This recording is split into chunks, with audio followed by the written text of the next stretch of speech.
bear with me. I'm hopeful that I can get through all of it, but we'll just have to see. I'm not going to spend a ton of time talking about Sportable. Actually, I'm just going to just because, to be honest, I mean, there's a lot of stuff I want to talk about, and I mean, I think it's you can get a little bit more value out of things other than just learning about the work that Sportable does. But really quickly, we provide support to people with physical disabilities and visual impairments. So basically, everything from outdoor sports, individual sports, team sports, recreational sports, competitive sports. So, you know, think a little bit outside the box with that because we're talking about things like kayaking and cycling and running. We're incorporating that into sport as well. Maybe a little bit more helpful to think of just sort of like your recreational activities, things people do for fun.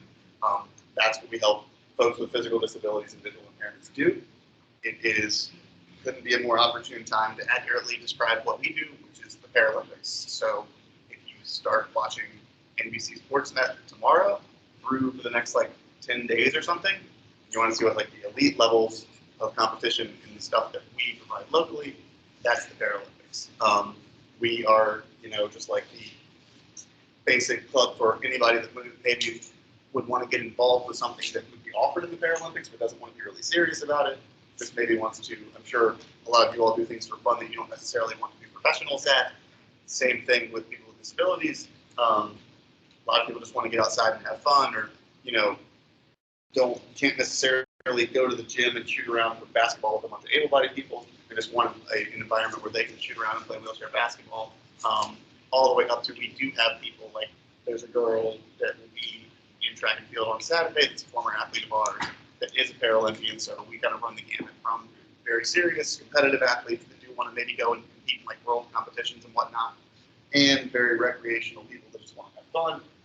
The main reason we do what we do is just because we're essentially an access organization. We're providing access to all of the benefits that sports and recreation provide to everybody. So, you know, sense of community that you get from like being on a team or exercising or doing an activity with different people. Think back to like, you know, I don't know, you go on vacation with a group of people, if there are people that you, I don't know, rock climb with, or people that you play kickball or whatever, like those kinds of, you know, that kind of stuff can be really valuable. And I think it's especially valuable for people with disabilities because it's like a support system, and it's, for us, it's very difficult to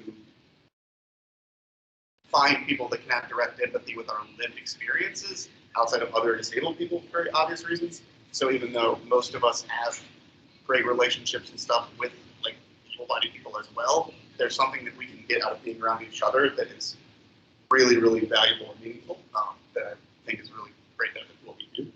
But yeah, I mean, like I just said, everything from like power soccer to like cycling, that can be hand cycling, it can be a recumbent trike, it can be an upright bicycle, it can be a tandem upright bicycle, we even have a tandem recumbent tricycle on wheel.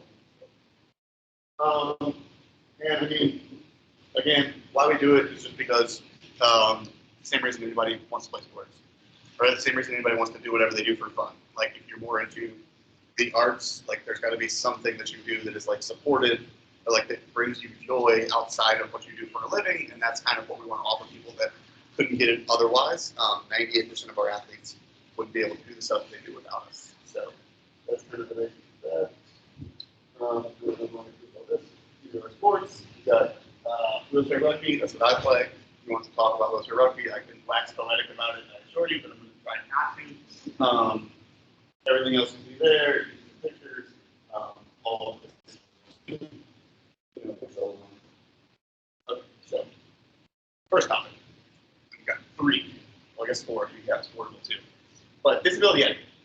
So I talk about this a lot. I would say I think that disability etiquette is very common sense if you think about it. But it's something that people slip up a lot on. And it's just out of, I think more than anything, it's just out of a place of not knowing people with disabilities, not ever interacting with people with disabilities, and not understanding why certain things are patronizing or offensive, probably just out of, I mean, ignorance in the truest sense of the word. And not like hateful ignorance, just like actual you don't know what you don't know. But people with disabilities, the largest minority group in the United States. Also, you know, anyone can become a member of the disability community at any time. particularly with age. By the time you get over 80, you're probably going to have some kind of difficulty with, say, running is probably really hard if you're over 80. Guess what? That's ultimately a disability. And then there's also, I mean, obviously things like spinal cord injury, that can happen at any time and have a much more drastic, immediate effect on your ability level. I mean, a stroke is another good example. I mean, whatever, all of these things attach to strokes. Every person with a disability is different, though. So when you talk about disability etiquette, it's a very wide range, and not everything is going to offend everyone else. Not everybody's going to prefer the same things. So at the end of the day, I can sort of give you what I know of as the path of least resistance. What experts in the field say is what you should be doing, and what most people that I interact with, and I interact with a lot, we have like 200 athletes that we serve just locally, and then like double that, like out of town competitions and stuff. I'm also just very plugged into the disability community because of my job here too. So I know a lot of people, and I can glean off of them, off of my own personal preferences, and then again off of like actual professionals in the field, which, by the way, the only ones that I pay attention to are other disabled ones. You know, able-bodied people trying to teach you disability etiquette, you should go questioning how much they know. Anyway, so that being said, there's going to be a lot of variation because disability is sort of like public school. It's just whoever is around that place, some of them are going to be disabled. It's like outside of like your basic social, like economic background of a certain school district, there's going to be just a random subset of who lives in that area getting pumped into that school. That's how disability works too. It's not like you're like more likely if you are left-leaning to be disabled. It's not like it's more likely if you are, I don't know, well, certainly if you're older, I guess, but generally speaking, it's just everybody, all personality types, all ideologies, et cetera, et cetera. So yeah. So the basic idea that it's kind of confusing, not confusing, but we're at this weird point. I would say over the past 5 years, really, disability etiquette word choice, in my opinion, has already completely shifted to something new called identity first language. But formerly, and in most circles, especially in the world that I live in, person first language is still pretty much, I would say, used more than anything else. There really isn't that much difference between identity first language and person first language. The main difference is, in person first language, you would say, I am a person with a disability. In identity first language, you would say, I am disabled. Or, yeah, he's disabled. Or, yeah, she's a person with a disability. You just don't say person with. The idea behind person first language is that the big issue that we often face as people with disabilities is we're not treated like people. We're treated like a thing that's disabled, and the disability is what comes first.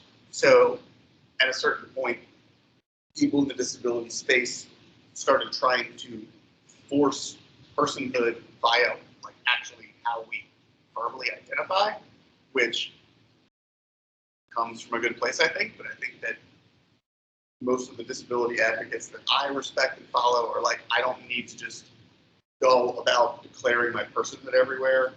I'm very, like, if you don't think that I'm a person, like, I don't need to be calling myself a person all the time. Like, I'm disabled, and I'm comfortable being disabled, and I'm comfortable with that order.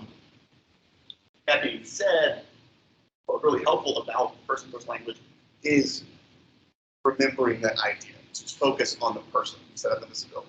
So, like, generally speaking, if you're having a normal interaction with a normal person, and you can see that they're disabled, which, by the way, many people that you interact with on a regular basis have disabilities that are invisible, you just don't know. So keep in mind that just because you can see mine because I'm sitting down constantly, doesn't mean that I should like be talking about it all the time, or that there's a reason that I would want to talk about it all the time. If I'm not bringing up my disability, or it's not directly pertinent to the conversation. Say, for example, like an appropriate time to bring up my disability is if we were all going to go get drinks after this, and we wanted to find a location to get drinks, it would certainly be appropriate to say, hey, like, what's going to work best for you? Is there a restaurant that you know is accessible? You know, that's a totally acceptable thing to say. But if I'm just like, I don't know, if I was in here for a meeting, not in here for this talk, this is for a regular meeting, and we're having a meeting about Sportable's payroll, and then you want to start asking me questions about, like, I don't know, what happened to me or something, that's grossly inappropriate. It has nothing to do with what we're talking about, and all you're doing is essentially you're making me feel like a service room, basically, because I'm like a curiosity. Like a lot of people have this like morbid curiosity about disability that they just want. It's like an oddity that they can think they can learn about firsthand. Is that there's this cool opportunity to learn about like someone odd and different. But it's like my everyday existence is not your opportunity to have your like curiosities sated. Like the depth and breadth of human knowledge at your fingertips at any point, Google it. You know, like it's not like you got to understand that. Again, I think this is the main thing about person first, is that if you're considering that someone's just disabled and a representative of the fact that they're disabled, before you're thinking about them, you wouldn't be thinking about the fact that if you came up and talked to somebody that's visibly disabled in the grocery store about, hey, maybe they don't want to talk about the fact that they're disabled today. Maybe they're having like the worst day ever. Like maybe their like significant other left them this morning and they got fired and like a bird crapped on their head and now they're trying to just get some groceries and then you want to ask them about like why they're in a wheelchair. Like that sucks. Also, what if they're having the best day ever? What if they just got married and they got a great job and nothing happened with the bird? And then you come up to them and ruin their whole day by asking prying questions for no reason. Like it's just not necessary. Generally speaking, again, like it's people's first. So that's the basic principle, I think. But there are ways to do that specifically, mainly talking to people age appropriately. If you see someone who is visibly disabled, so there's a blind person and they have a non-blind person with them. If the thing that you want to talk about is to the blind person, you make eye contact with the blind person, you talk to the blind person, you don't talk to their friend just because you assume like people can communicate perfectly well. Even if they have communication difficulties, you still want to talk to the person that you're talking to, particularly if someone is deaf. If you were deaf and you were interpreting, and I was talking to you, but she was interpreting, I was still going to make direct eye contact with you just out of respect, because if you look at them when you're talking to them, not the person that's listening. That, again, that's something that no one ever told you. I just don't think you would ever. I would never know that. Another one like that, I think it's on a slide in here. I can't remember which slide I took off. Is introduce yourself when talking to a blind person for the first, like when you see them, even if you know them really well. Like my good friend Meredith, I see her all the time at our programs. Like we do a lot of the same sports, so I see her like sometimes during certain points of the year, like 2 or 3 times a week, but every single time she walks into the room, I say, hey Meredith, it's Josh. So she's not grasping at straws to figure out what my name is. Again, I just don't know where you would learn that if no one ever told you. So, a little bit more on word choice. So this chart is essentially person first stuff, but if you drop anywhere you see people with, that pretty much makes it identity first. So they're basically the same. Again, it's this stuff that you want to avoid. I can tell you the stuff that I particularly don't like on this list. I'm really not a fan of like differently abled or special or challenged or something like that. I think it's extremely patronizing and coming from a weird place. I will say that if you know a child with a disability, their parents call them special needs, their teachers call them special needs. It's what they've been referred to as their whole life, and they will always be referred to, and parents will always call themselves special needs parents. That's what the field of education is called. If you went and got a degree in educating kids with disabilities, it would be called a master's in special education.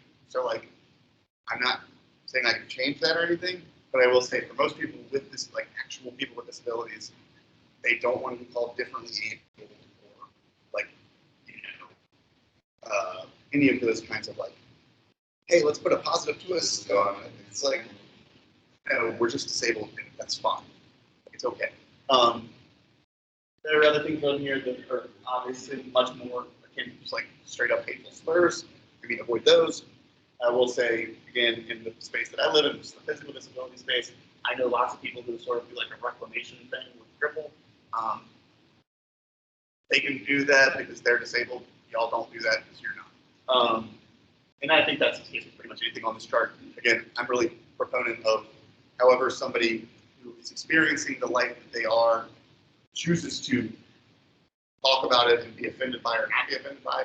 I think that's their right. So like I can care less if someone who has a certain kind of disability wants to use what's like historically been used as a slur against them. If they want to say that, doesn't bother me a bit.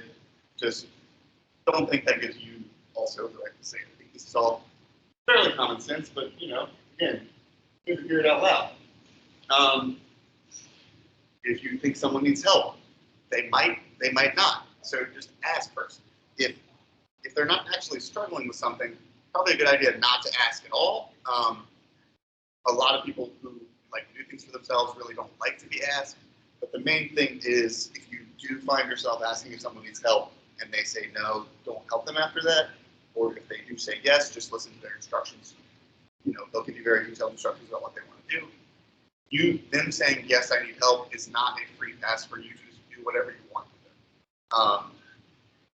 So that's something to keep in mind with that.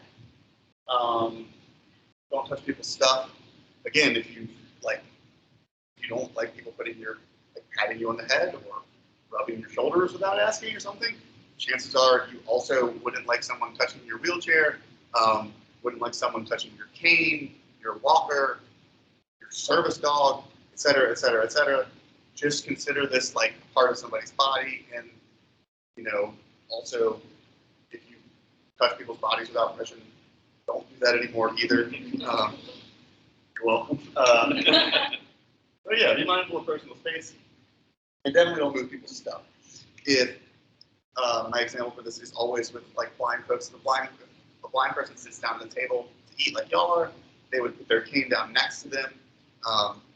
If you, without their permission or knowledge, move their cane, you all of a sudden take them to being completely independently able to move about the space, to completely dependent on someone else to figure out where they are and orient themselves. So, you know, again, it's common sense not to touch people's things, not to intrude people's space, but it's also like it could be a lot more important when it comes to a lot of like disability groups. Yeah. Any questions so far? I talked about this already. Always speak directly to people. Offer to shake hands when introduced. Be prepared for variations. I'm obviously a great example of that. Quadriplegic, can't move my hand, can't move my fingers, but I can move my hands. A lot of people will just kind of like reach out and shake my hand. Like that's totally fine. Some people will just kind of do the fist bump thing. Also totally fine. It only gets weird when people want to like have an extended conversation about the fact that I can't shake hands formally. And there's the theme here. Like it's if you just again consider the fact that you're just having a regular interaction with a person and not treat it like you're having this like weird interaction that you didn't know everything about, then it just is not as awkward. It might be sort of awkward for you internally, but at least we're not like verbalizing how awkward it is and having like an extended conversation about how weird it is. Which actually like kind of comes to a good point again. I'd like to reiterate this a lot because not everybody feels this way. That girl, like lady rather, that I was talking about, who I introduced myself to, who's blind, she feels a lot differently than I do, and I will say that most of the research that I have done indicates as well. Like she wants kids to come up and talk to her all the time. She considers herself like this like emissary for like blind awareness at all times. Like every waking minute of her life, she wants to be like raising awareness about blindness to little kids and stuff, and that's great. And she should do that, and it's awesome. But like, I'm not trying to do that outside of when I'm actually. This is like totally what I want to do. That. Obviously, I think that's important. Or I wouldn't be doing this for a job. But I also think it's important that I don't have to do this all the time. So again, I will go ahead and push back on something that you've probably seen posted on social media before. Like, don't teach kids not to stare. teach them to say hello. Not to me. I don't want to talk to your kids. Like, I'm sorry. I don't feel like I should have to. Like, I mean, maybe in some circumstances, whatever, but certainly not like random strangers' kids when I'm just trying to go about my day. And I know, again, this is not just how I feel. This is what the people that I respect in this field. This is what everybody like. This is where it's at in terms of that thing. Again, I know plenty of people that don't feel that way. I know plenty of people that love to talk to kids, etc. I know plenty of people who, could care less forget about person first versus identity first language they've never even heard of either. And they've been disabled for a lot longer than I have. That being said, all of those people want to be treated like normal humans, regardless of the kind of human they are. If they're very extroverted and social, then like maybe they're much more comfortable discussing their disability than somebody that's introverted or antisocial. So like, all I'm asking you to do is always be aware that you don't know the kind of person someone is. Because I mean, a lot of the examples that I always think of this stuff, and they come up, are like the grocery store is always what you end up talking about, because that's where you have most awkward interactions with strangers. But I mean, I will say like most of the most bothersome conversations that I have that are like breaches of disability etiquette are from like my extended family. Like people that think because we know each other that they can say whatever they want. I guess he's technically my step brother-in-law. I actively avoid ever seeing him and try to do what I do because I know all he's going to do is ask me 21 questions, like 21 disability questions. And it's just like, dude, why do you think I want to do this? While we're just like sitting around at Thanksgiving, like, stop. But he does it every single time. One of my other cousins who's like, honestly, like, actually passed away recently, which just sucks, but like kind of like a brother to me. I mean, at one point, he had a lot of problems with drinking and stuff, but I mean, at one point, he just told me to my face that if he was in my situation, he would kill himself. That was a weird thing to hear somebody say out loud. Like, so, I'm just saying, messed up stuff like comes across your plate, and it's fine, and it happens all over the place, and I'm sure, like, you all have had shitty interactions with your family members, so I'm not saying that that's unique, but, I do think the disability etiquette is important. There are things that I think are more important, that I'm sure I'll get to, depending on how much time we have. Josh, Yeah, totally, yeah. Yeah, I'm so tired. First of all, do you need some water or food? Because you have some. Maybe when I'm done, I'm just going to power through. Okay, so you mentioned children earlier. Yeah.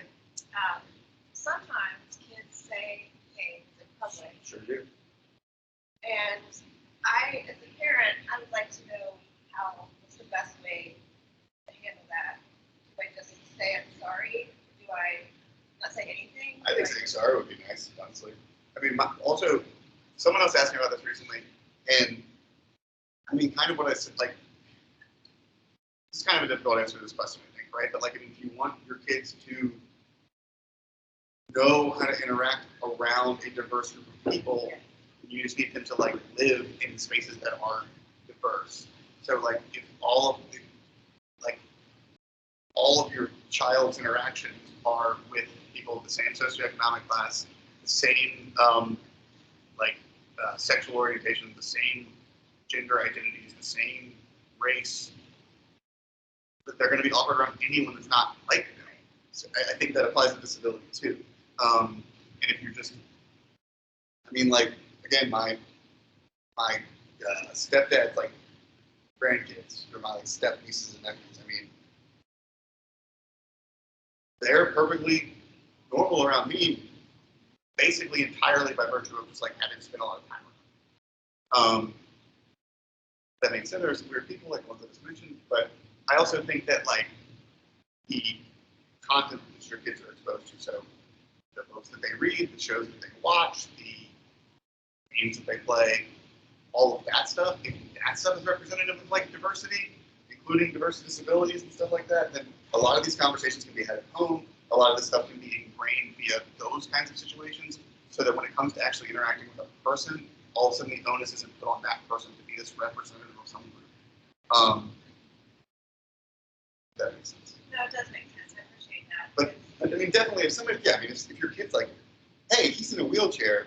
I mean, if you're like right next to him, like, you're like, hey, sorry, I didn't mean to bother you, because you honestly, you might catch, again, a lady like Meredith who's like, no, I am. Look at it. Oh my goodness, like, isn't that cool? This could happen to anybody. Da, da, da, da, da. It's okay. Blah blah blah. I mean, or you could run into me, and I would go, sorry, don't worry about it. All right, like, and I was, I mean, but I mean, I think it's, yeah, I think it's fun. Like, when stuff like that happens, it's not a big deal. People understand the kids are kids. And that's something with disability etiquette generally is that, like, if you're not being, like, overtly weird or awkward, people totally understand. You know what I mean? That's why, like, I mean, I think, like, somebody saying that, oh, like, oh, there's a handicapped parking space. It's like, I don't particularly like when people say handicap, but I mean, I understand that's what people have been calling those parking spaces for like 15 decades. And I'm not expecting just because I happen to like be disabled and also work in disability advocacy that people be as up on terminology as me on a regular basis. So like, I mean, it's fine. Like when things like that happen, it's totally, if a little kid, unless they're like 16, says something awkward or like stares at me like, yeah, I want them to stop staring at me. They're not. They're kids, you know? What happens if it is an older child that's not accompanied by a grown-up and they say something? How? Because I've seen that happen. You know, like Yeah, I mean, middle-aged or high school kids who are just ignorant or being kids, being teenagers. yeah, I mean, Do you kind of correct them or do you just get them out? I mean, I just kind of get away from it. Other people, I mean, it's like, you know, I mean, again, it's like, it just depends on the kind of person. It's like anything else. Like, there are people who deal with the situations differently. Some people get really angry. Some people just shut down. Some people, you know, at the end of the day, they're not going to be fun. Like, but yeah, I mean, with teenagers, I don't know, teenagers can be mean. But I mean, I know a lot of really, I mean, teenagers are great too. I mean, it is what it is. Yeah, I mean, I do these kind of things at like school, you know, like to like big groups of kids, and I've certainly like heard kids say some things that like really ruined my day under their breath. But I mean, at the end of the day, like that's one kid out of however many people were in the assembly. I mean, it's not that big of a deal. Yeah. So when you're talking to somebody who has speech difficulties, maybe they had a stroke and like have like issues with aphasia due to that. Maybe they have like spastic cerebral palsy that affects their speech. Like maybe they have Down syndrome. Any number of things. You want to speak in your normal voice. Try to speak clearly and slowly. Like I talk way too fast for like certain situations. I've noticed it where if someone's doing sign language interpretation for somebody else, like I'm often told by the interpreter that I need to talk more slowly.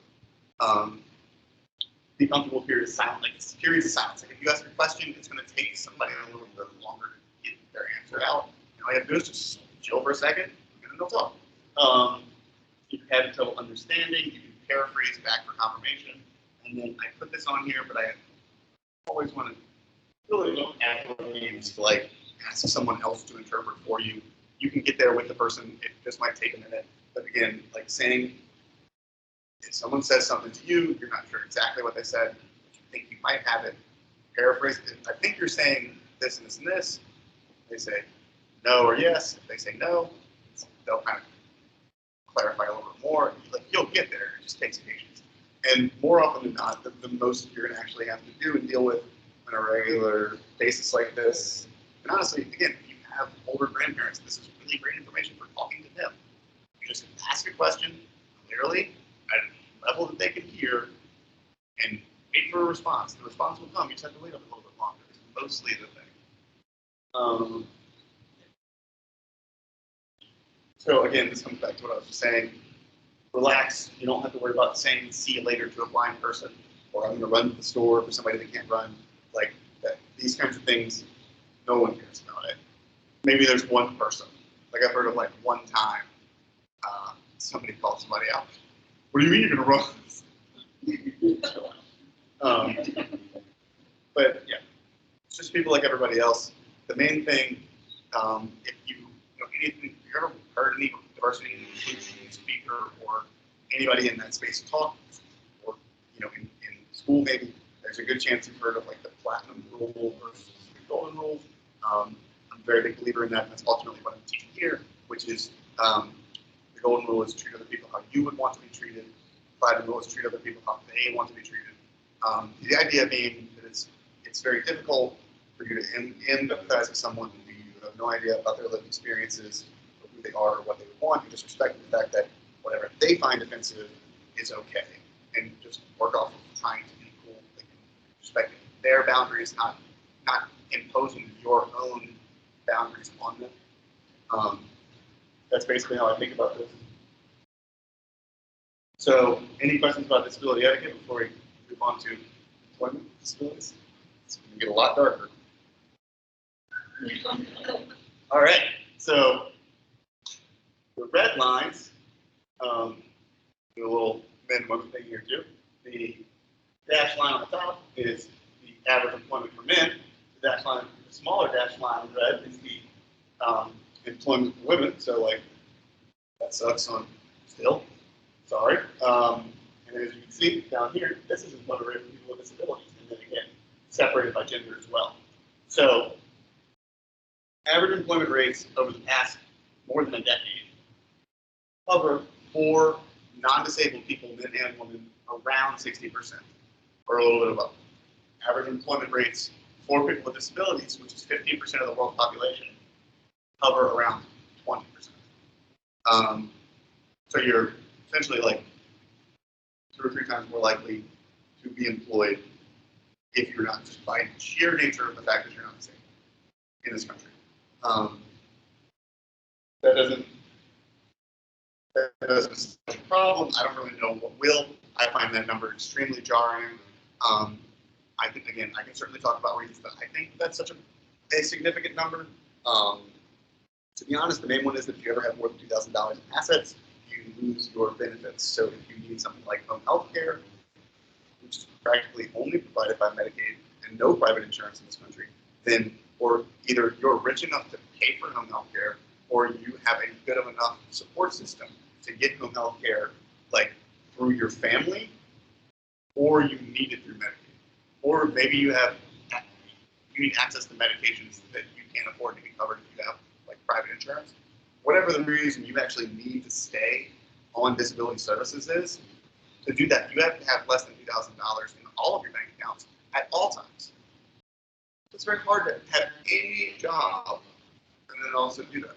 Also, it's totally legal in this country to pay someone pennies an hour to work if they're disabled. So a lot of people with developmental disabilities, Down syndrome and things like that, those people are working for pennies for the hour because the idea being, well, they don't care. They want the opportunity. They like being able to do this, gives them purpose. And they're not real labor, so they don't really deserve real wages. So I was going to get dark. I don't know what to tell you. So now, that being said, there's a lot of misconceptions about what it means to hire somebody with a disability, what it means to be a disabled employee, and really all of them are based on preconceived assumptions, and they're essentially, again, they're treating someone like their disability, not like a person, not like an employee who would be completely capable of doing a certain job. Whereas any research that you actually look into show that on average, companies achieve 28% higher revenue, double the net income, 30% higher economic profits over the 4-year period analyzed compared to companies that don't have disability inclusion structures in place. Anywhere you look, any like actual research that's done on this, data shows that people with disabilities perform just as well in timeliness, just as well in like whatever I took some of these slides out because I'm trying to find one stuff at the same time, but anything you would think of as a thing that an employee needs to do, disabled employees do just as well on when actual like massive, what's the opposite of small, macro studies are done. They show that disability, like employees with disabilities work just as well across the board. There's also no evidence that people with disabilities take more sick leave. There's also very little evidence to show that it's going to cost a lot of money in accommodations to hire someone with a disability. The reality is, if you all wanted to hire someone with a mobility impairment, there would be nothing you would have to do to have them work here because the space is perfectly accessible as it is. So what would you need to spend money? There's nothing you would need to spend money on. Furthermore, if somebody needs something, say they're deaf and they need sign language interpretation services, the state will pay for those while they work here. The likelihood of someone actually needing accommodations that are actually going to cost money is drastically low. And then, again, that chart went back to 2008, I think. But that number goes back to at least the founding of the ADA. So you would think that when the Americans with Disabilities Act passed, you would see employment tick up for people with disabilities over time. It hasn't at all. That being said, if you live in the spaces that I do, hear people talk about this a lot, that everybody's working from home now. That's such a great opportunity to employ more people with disabilities who have complex medical needs, and it's easier for them to work from home because of those complex medical needs. But that has not shown any actual net return in terms of the employment rate for people with disabilities going up at all. And that's been the case since 2007, when the National Council on Disability started seeing work from home policies and stuff getting implemented across big companies, but that my community hasn't reaped any benefits from that, like my numbers. And that's it. Whatever amount of time, I doubt it seriously, but it might be. If this is something you're interested in learning more about, certainly the best Department of Aging and Rehabilitative Services. Again, it's essentially social services for people with disabilities that want to work. I was a DARS client before I had this job. I wouldn't have this job without them. They didn't find the job for me, but in order for me to afford a van transportation that has the accessibility features that I need, they paid for all the accessibility features in that van, which is like 30 grand worth of stuff. So they do really good work. Virginia Ability is a local, all volunteer board. I'm actually on. We do stuff like this. We're bringing speakers from out of town and stuff, and try to help people with disabilities get internships, get hired, all of that kind of stuff. We have a lot of resources on our website too that are from other stuff around. The VCU RRTC is a good thing as well. They're a lot better, I think, at working with populations with autism, Down syndrome, et cetera, that certainly I would have access and knowledge of. And then Virginia Public Blind and Visually Impaired, that's a great resource too. In terms of the big one of these resources, DARS is certainly the people with the most, if somebody in HR here wanted to hire or find interns with disabilities that are fresh out of high school or something to do whatever, DARS can literally get you interns to do that kind of work. And then also, again, adult clients, I'm sure they have applicants that are CPAs that, I know 2 CPAs with spinal cord injuries who they potentially just went back to their old jobs. But that being said, there are people, the thing about actually employing people with disabilities is that it's not just going to fall into your lap, just much like any sort of diversity hiring isn't just going to fall into your lap. You have, if you want Black people to work here, if you want non-straight people to work here, if you want disabled people to work here, you actually have to go out and seek out those people to work here. Yeah. Again, this is all basic DEI, diversity and inclusion stuff. I just happen to be the person that can apply it directly to the disability space. But it's the same principles across the board. Those kind of things. Judge, can I ask you just to go back a little bit, because I'm not sure that everybody is familiar with the $2,000 in assets. Yeah.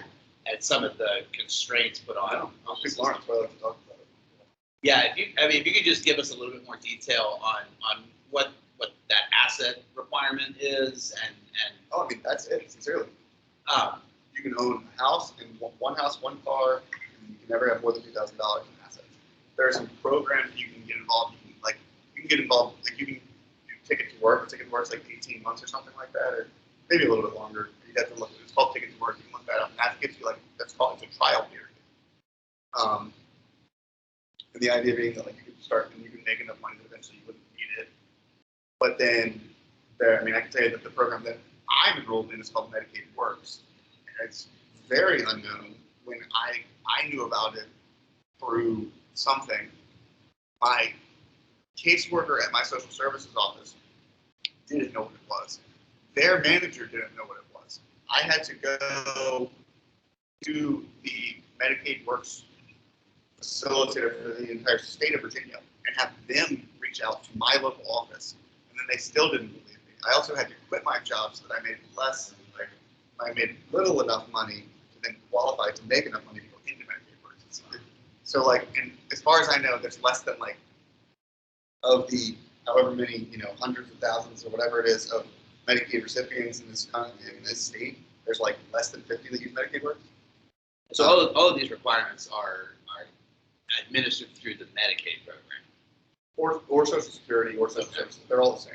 Okay. So like if you lose Social Security, you lose Social Services. If you lose Social Services, you lose Social Security. And the main ones that I'm talking about are SSI, Social Security income, SSDI, Social Security disability income, and Medicaid. Those are the main ones that the people that I'm talking about have. Things like food stamps. Food stamps are much harder to get. You have to have less money than that. Food stamps are really hard to get. And then there's all kinds of stuff like it gets way more complicated if you have a family, if you have kids, if you have like a spouse, which is another thing. If you need to keep your benefits and you want to get married, then all of a sudden you have to account for your combined income. So a lot of people with disabilities don't get married on paper because then they would lose their benefits. Wow. So like there's a big, again, the disability advocates that I keep up with, the one really I'm the main, a big fan of, named Judy Human. It's spelled Human. If you watch this documentary Crib Camp on Netflix, she's basically she's the subject of it. She literally has a campaign going. I think now basically it's no marriage equality without disability marriage equality, because at this point in time, for most people that have disabilities, they can't actually get married. Again, unless you make $100,000 a year, you don't need to keep married, right? Now, I will say, I brought that up, but you shouldn't let that deter you from thinking that people with disabilities would want to work here or anywhere else. That's not true. There's tons of people with disabilities that want to work, and there are also tons of people with disabilities who literally forego those services to work. I can name a dozen of people that I know personally who probably could definitely benefit from having state-funded health care, and just don't because they just want to work. And that's ridiculous. So certainly don't let that deter you. But yeah, it's a big mess. Yeah. And you're essentially hearing the opposite end of the spectrum from these people who are just milking the system. And it's yeah, you don't have any idea what the system's actually like. Again, that's I'm not speaking from Sportable at that point. That's my personal opinion, but sure, fine. Maybe there's all these people who are just draining the state of this much needed, of this money, our tax dollars, whatever. But at the end of the day, for people with significant physical disabilities, it's real hard to keep your benefits and have a normal life and not be essentially in poverty. Josh, what about private? So if somebody forgoes their state-sponsored benefits in order to have a career. Yep. And I probably should know the answer to this question, so I'm asking. Are private? If you have the same, I would have the same enrollment as anybody else's employee here. Okay, so there's so if one of my clients, so I do HR consulting for our clients. One of my clients says, we just, barriers to us hiring a disabled person would be our building is not ADA compliant. They can work from home. That's what you said. I'm sorry? They should work from home. Yes. Let them work from home. Yes. Good point. And so there's nothing they can hide behind in terms of the insurance plan, premiums, it's the same. They can do whatever they want, but that shouldn't actually be why. And again, if that's something hiring somebody, you got to have like an open line of communication with them. I was asked that question by my boss at Sportable. Like, look, I don't know. Like, oh, no, you don't have to pay for my healthcare. Don't worry. I understand that would be impossible because, I mean, to be honest, again, I know for a fact, like, I get 2 hours of home health 3 days a week. Sportable, like, the Sportable's private insurance is never going to pay for that. Neither is any other private insurance. So until I make enough that I can pay out of pocket for that, which is probably never, this is what it is. But I would say, more likely than not, I mean, the idea that somebody couldn't afford somebody's health insurance is, unless it's, again, I mean, home health care is different because it's literally like a paid service. You're paying an employee X amount an hour, X amount of hours a week. But I mean, in terms of like normal healthcare stuff, no, I mean, it's just like anybody else. That employee would set up how much their premiums and deductibles are. They would pay them. It would be like any other employee. It would be the exact same. They wouldn't be. And that also, I'm not a lawyer, but that's got to be something. Oh, for sure. Yeah. I've heard it before. No, I'm sure. Yeah, and yeah, I mean, I would say, I mean, yeah, again, to those kind of people, like, I would, again, I think that they're just, essentially, they don't want to hire someone with a disability. They're just grasping at straws as to why they're not. I find it, I'm just thinking of 2 clients who obviously are nameless, but Yeah. it's, the owners Yeah, I mean, Target and Walmart's. the owners, these are private, independently owned companies, but the owners fit to a certain demographic that there's all sorts of things, red flags that I have to work on with them across the spectrum. I'm sure. So And I mean, all you can do is your best. yeah, so Yeah, I'm make them glad less. they have hired us to help them because there's all sorts of potential for them to offend people. I can only imagine. Yeah. So I was just curious because I don't know. I had thought about the healthcare annual. I just,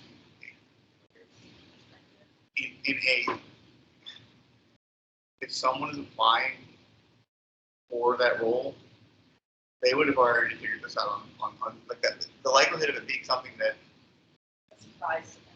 right, or like them telling the employer, hey, like, now that you've hired me, you have to deal with this or whatever.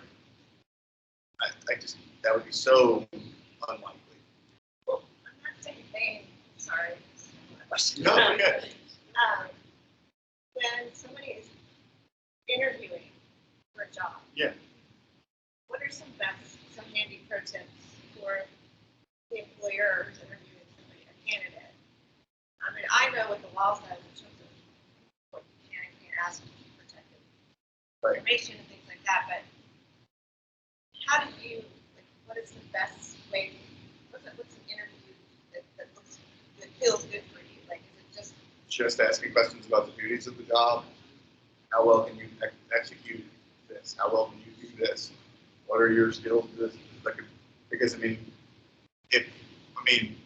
one of the questions is how, like, if it's a job where you need to word process. I mean, and then you want to ask about somebody's typing speed. If you have a curiosity about how quickly they can type because of, I don't know, the way their hands work, for example, it's totally appropriate to ask that question because you still need to know that they can execute the duties of their job, and they would likely say, oh, well, I actually type very fast via this method, whether it's like voice dictation software, like I type on my phone because I can type a lot better with my phone than I can.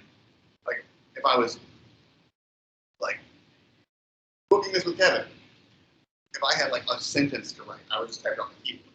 But if I have, like, a couple paragraphs, like, some actual things that I need to write down, I'll just get on my phone, type it out really fast with my thumb, and then, like, if I need to attach something, I can put it in drafts and then do that on the computer. Or, like, there's voice dictation software, and that applies across the board to basically any kind of task that someone needs to do at work. It's like the whole any job posting you ever see, regardless of what it is. It's like you got to be able to lift 50 pounds. It's like that's basically never true for those actual jobs. And I mean, for a lot of people with disabilities, that would deter them from applying for those specific positions. But I mean, some people might just apply anyway and be like, if in the interview process, let's say I was a CPA, I am not, but if I was, and they were like in the interview process, like, can you comfortably lift 50 pounds and like carry a crate around? I would be like, I mean, no, but if somebody put it in my lap, I can certainly get it where it needs to go and like, put it down somewhere. Yeah, sure, whatever. But like, yeah, I think if you're asking performance-based questions, you're going to get performance-based answers, which will incorporate someone's abilities. Any other questions? I just want to jump in and just be respectful of everybody's time. That we're close to 12:30. I think maybe. I'm not really sure how much more time. Maybe 10 minutes. I could do 5, probably quickly. Yeah. Is everybody okay with that? Cool. Yeah. I've really been enjoying this. So really quickly, and this is the third thing I was going to try to talk about is essentially universal design and accessible design. So the built environment. This, I will say, because I'm physically disabled, this is by far the most important thing to me personally. This affects me way more than employment. This affects me way more than disability etiquette. I don't care how someone talks to me if I can't eat at their restaurant. Like, you could be as nice and as appropriate and as least awkward as possible. If you think that my right to access your space isn't worth you abiding by a civil rights law that was passed by George H.W. Bush, we're not friends. So 1 in 3 adults age 65 or older have trouble using their home in some way. This is from the census from 2018.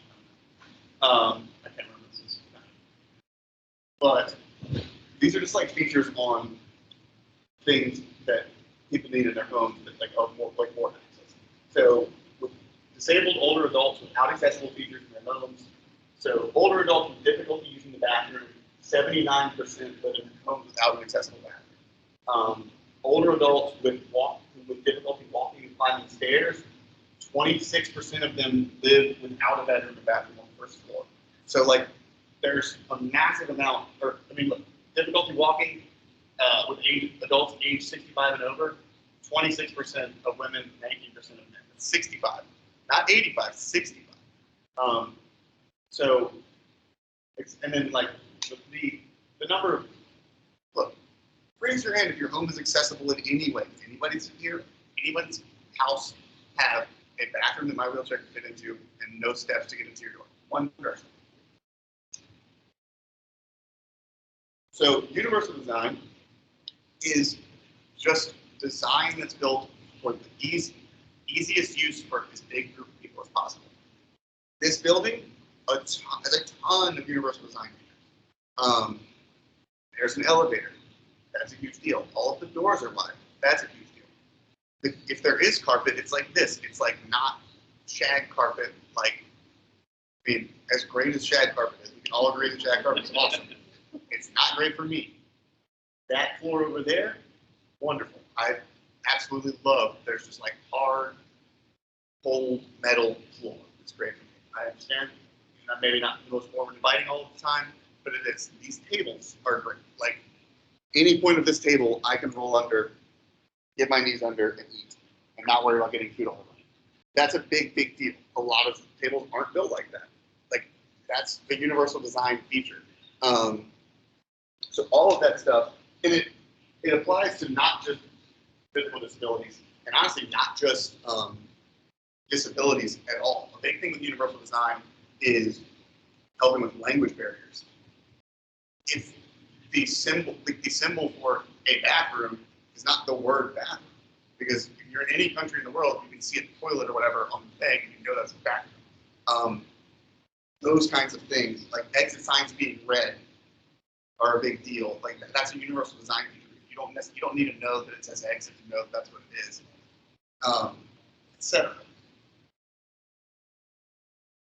So there's a whole lot of this stuff that, for our intents and purposes, and especially because you guys don't work in construction or something, that I can kind of run through. But it's not things. This is a much bigger presentation that I'm just pulling from, that I typically try to do if I ever get the chance to talk to architecture firms, construction companies, and I try to really advocate for them to do this, mostly because I want them to know that I know that you all find it expensive and annoying and tiresome to make all of your projects in accordance to the ADA. But please know that like my life and everyone's life and people like me would be just garbage if you didn't do these things. And to be honest, it's funny because a lot of times can I do the successful design? And they're like, why don't you just come do disability etiquette? And I'm like, all right, I guess. Because this hits kind of hard when you're talking to people who, like one time I talked to a construction company about all of this stuff, and then at the end of the thing, they're like, oh, by the way, like we got sued because our building wasn't accessible. And I was like, and I just kind of looked at the whole crowd and I was like, well, what do you want me to say? Right. Like, you want me to say that I'm sorry? I'm not. Like, I'm not. Like, and I've heard that. I don't know. Whatever. So anyway, wide doors, levers instead of knobs, curb cutouts are a really great example of like a cool universal design feature. If anyone likes like sort of like edutainment podcasts, there's that podcast 99% Invisible. Listen to their episode called Curb Cuts. It is wonderful. It's all about the history of the curb cutout, and then also all about like disability, like civil rights movement and stuff. It's only like 30 minutes long. It's very good. I would certainly recommend it. So yeah. Also, something that is extremely accessible, I think has issues outside of it being accessible, but like smart home stuff is super, super accessible. Like, I mean, Alexa, Google Home, and all that stuff makes certain things so easy. Like, granted, listening all the time, man, but I have them in my house because I can turn my lights on and off while I'm laying in bed, and I don't have to get up and transfer into my wheelchair if I want to turn the light on, which is a really nice feature. So yeah, also power doors are huge, huge help. I can open most doors independently. Many doors that are heavy are really like hard and annoying for me to open, and I pretty much assume that anywhere I go outside of like, a big box store is not going to have a power door. But if they do, it's like a nice treat. Like, it's so great. But then for a lot of people with other kinds of disabilities, it's not just a nice treat. They just literally can't go in that door without the button, or they need someone with them. So, but door buttons are great. All of that stuff. So, again, typically I do like a little bit of Sportable and then just disability etiquette, or a little bit of Sportable and just universal design, or a little bit of Sportable and just employment. Or I do just employment or just one, I don't typically do all of this at once. So you guys got like the very basics of each. I am happy to let you go since I know I'm over time, which again, sorry. But if you want to check out some stuff with Sportable, you can always become a program volunteer. You're basically sort of like requirement for like we ask basically the typical season 6 to 10 weeks, one evening a week, say 5 to 7:30, something like that, 5 to 6 to 8, something like that. Pretty much any of our sports you can volunteer with. If it's an individual sport, such as cycling, you can pair it off with an athlete and get the opportunity to sort of do the activity with them. Maybe they get super hot, give them some water, get a flat tire, alert the staff if they need help with that. If they're maybe just basically hanging out with somebody, they're going to be doing the activity independently. They're going to be like the ones performing the action. All of our athletes would know, like, I'm on a bike, I'm riding a bike, and I'm going this far, and I'm going to turn around and have this much time. They're going to be making all those kinds of decisions. You're more so just there, the kind of, as a safety like buffer, because we're, we have like on Thursday we'll have 20 athletes with 20 different disabilities and 20 different ages, all out on the Capitol Trail, with one staff member posted up where we park. So those volunteers are, that's a lot to track down by yourself. That's really kind of what volunteers are there to do. Team sports, you might actually get the opportunity to like participate in the sport like during scrimmages. And then other than that, like, kind of like an assistant coach, learn the rules of the game, maybe referee, etc. It's really fun. We're a nonprofit, so if you ever want to fundraise or something like that, that's always super, super helpful. Honestly, Scott Byer is your best contact for that around here, or Kevin. But like Scott and I work together with a networking group once a week and have for like 3 or 4 years. So Scott and Kevin both know everything that's going on with Sportable. Feel free to hit them up. Our big thing we've got going on right now is we have our annual fundraiser, the Tailgate, which starts in September and runs through like end of August. If you want to basically have a party for your friends and raise some money for us via having a party, that's what that is. You can sign up on like ghostworld.org to get entered with that. Check that out. And yeah, that's it. I have all the time in the world to answer questions, but like, please go if you need to go do stuff, and that's basically it for me. Well, guys, yeah, please join me in saying thank you. Really, really appreciate that. For folks that are online, if you want to type, if you do have any questions and want to type them in, feel free to. And yeah, obviously open it up to the floor. Before we do that, really just sincerely thank you again. Oh, thank you. This is great.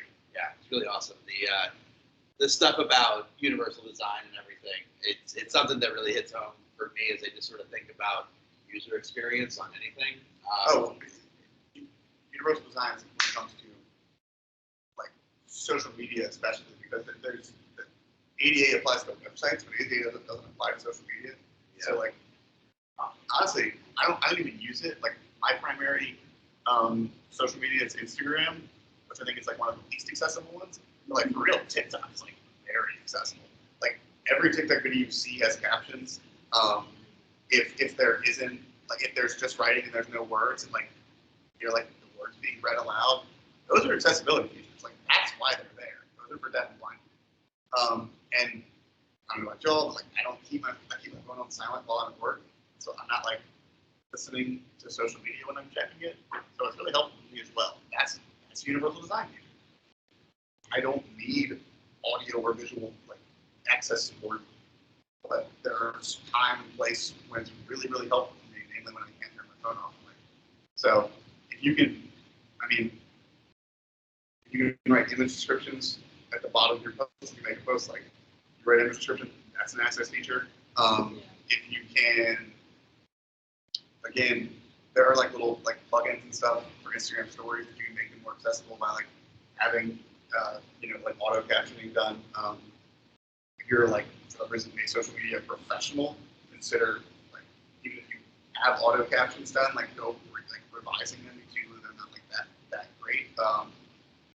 But I mean the main ones for social media use for the internet use really are like text needs to be like accessed like by like vision or audio, and then video needs to be able to be accessed and images to be accessed by text as well.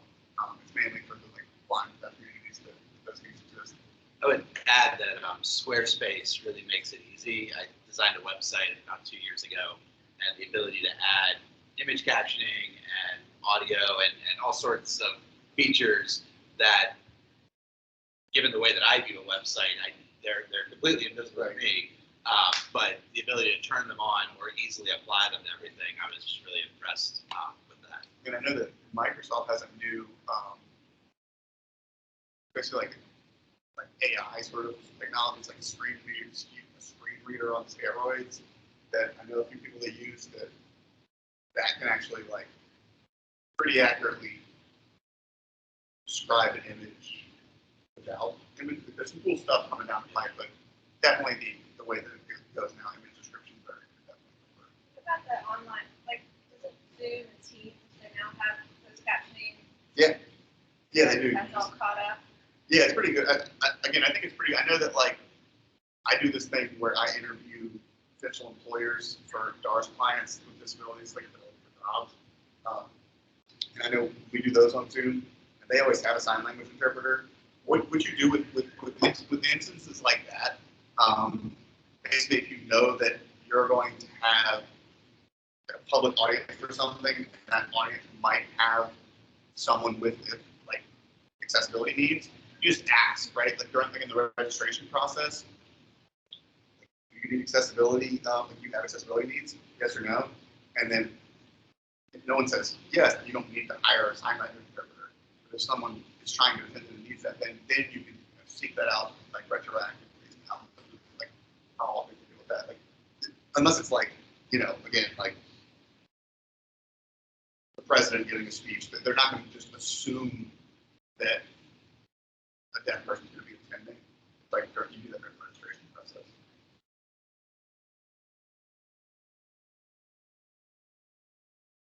Any other questions? Well, man, thanks again. Yeah, most definitely. Thanks, Yeah. thanks y'all. Thanks y'all for attending. I appreciate it. Yeah.